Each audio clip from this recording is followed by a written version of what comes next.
acredito muito no poder da educação financeira, sabe, Lida? Porque ela dá para o cidadão a ferramenta, o conhecimento necessário para ele saber agir com o seu recurso financeiro, independentemente se ele é muito baixo ou se ele é suficiente. Também que é um outro debate que, claro, é muito mais profundo. Mas a educação financeira dá essa autonomia, inclusive a gente encara como ferramenta para a cidadania mesmo. O cidadão precisa ter isso como uma maneira dele conseguir lidar com o mínimo ali e ser autônomo, ter as ferramentas necessárias para não se endividar, para conseguir poupar para uma emergência, por exemplo. E isso, assim, a gente não sabe tanto esses dados, mas eu que estou há muito tempo nessa lida, me surpreendo cada vez mais. Para você ter uma ideia, eu e a Isabela acabamos de voltar dos Estados Unidos, chegamos hoje de manhã aqui no Brasil e fizemos lá um ciclo. Hoje, é? Chegamos hoje, fizemos um ciclo de palestras lá, eu fui lançar meu livro lá, né, lancei há 2 semanas aqui em São Paulo, fomos para lá, fizemos alguns eventos e aí eu fui falar para brasileiros dentro do mercado americano, muitos brasileiros empresários que têm empresas, que têm colaboradores e tudo mais. Então eu fui pegar os dados de lá. E hoje a gente tem quase 60% do americano, tá, que não consegue cobrir uma emergência de $1.000, Leda.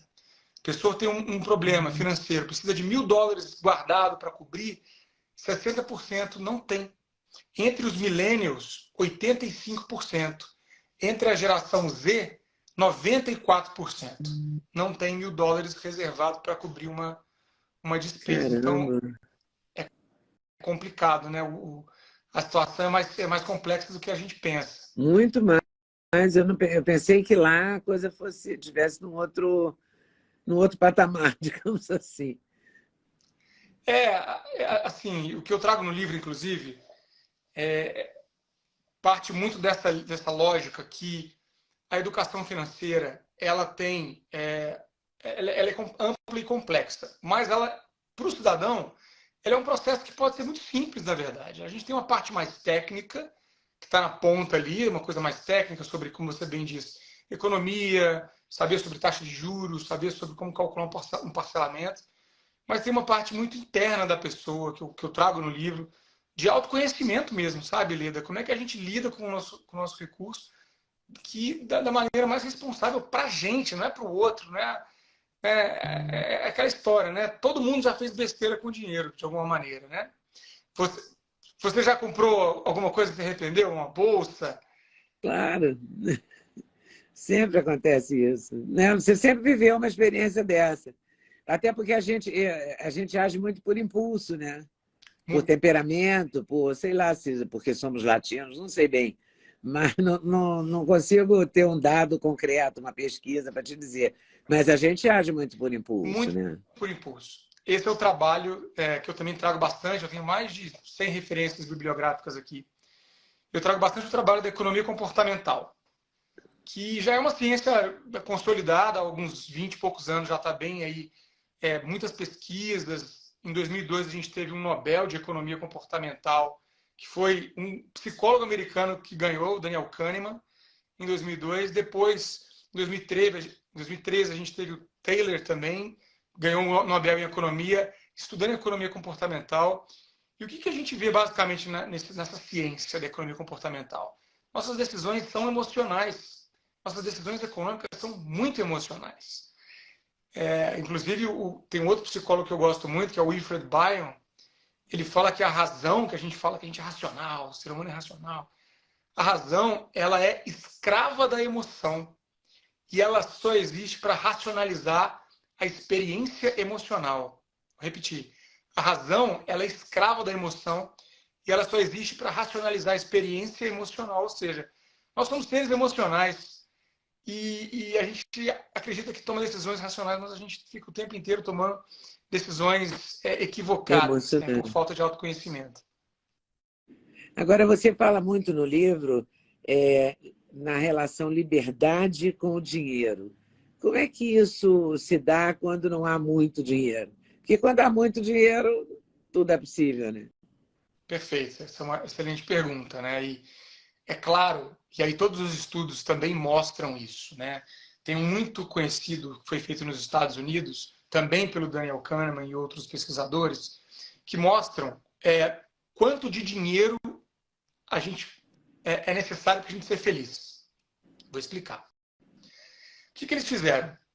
Eles entenderam que pesquisaram muita gente, fizeram uma baita de uma pesquisa, e eles entenderam que a partir de $75.000 por ano nos Estados Unidos, uma renda média de $75.000 por ano, que é uma classe média, né? Lá tem pouquíssima diferença na percepção de felicidade.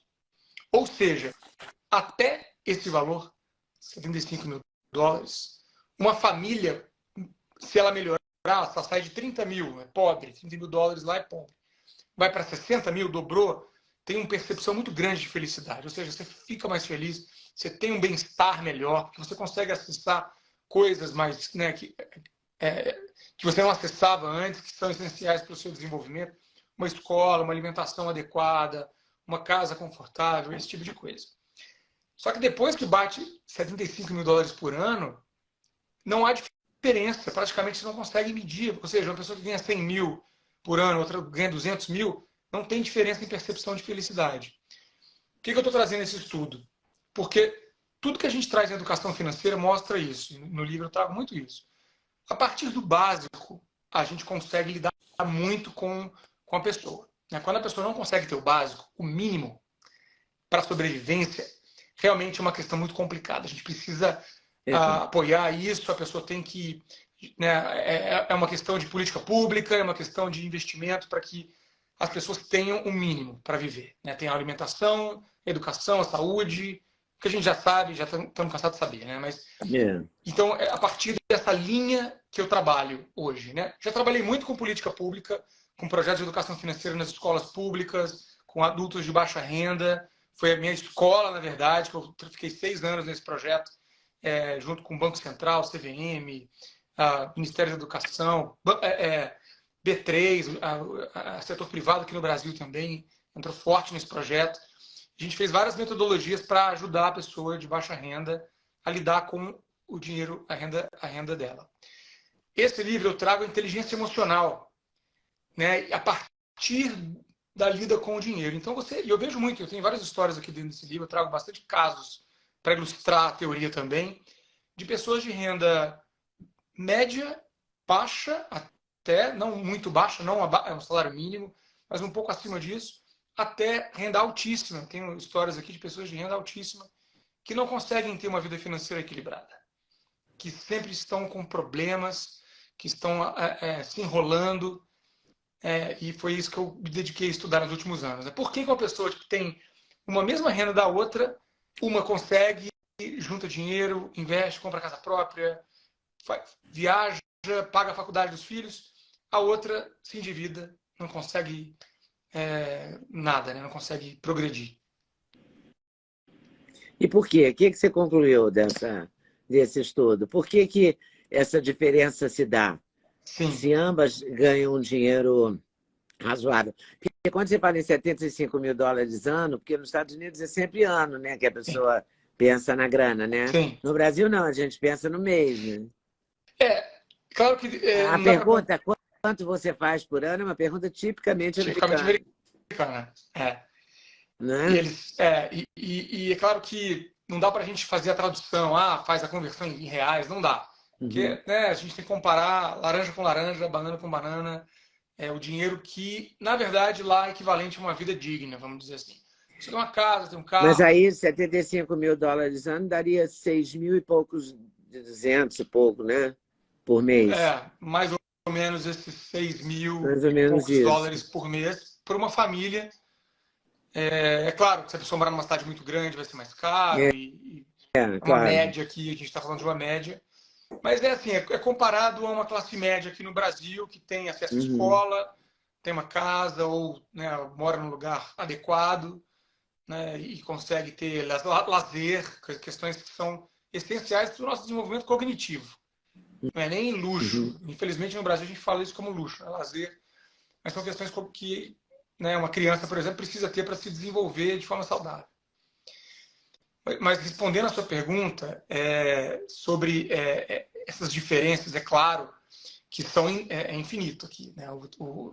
esse trabalho, eu penso em fazer um doutorado, penso em continuar pesquisando, investigando isso. Mas o que eu vi, tá? E também, como eu falei, tem muitas referências.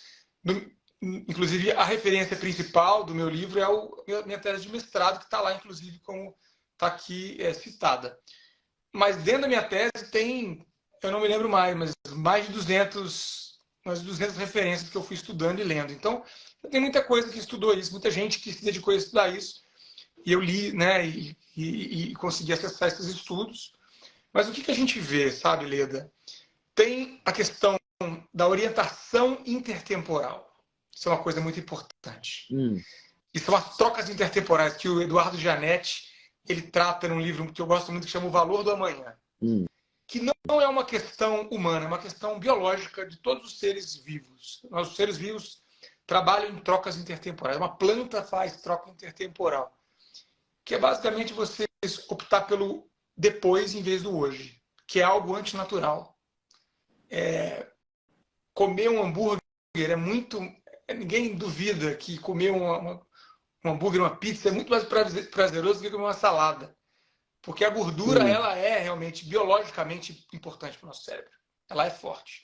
Porque ela nos armazena gordura e nós passamos milhares de anos tendo que viver o dia a dia lá, né? Quando a gente ainda era caçador-coletor. Então, a gente tem isso armazenado na nossa memória biológica. Então, optar por não gastar o dinheiro agora é muito mais difícil mesmo do que poupar para amanhã.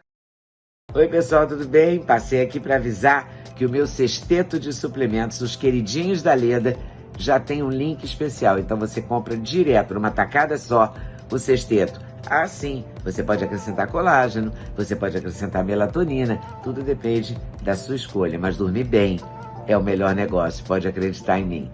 Vale conferir com certeza.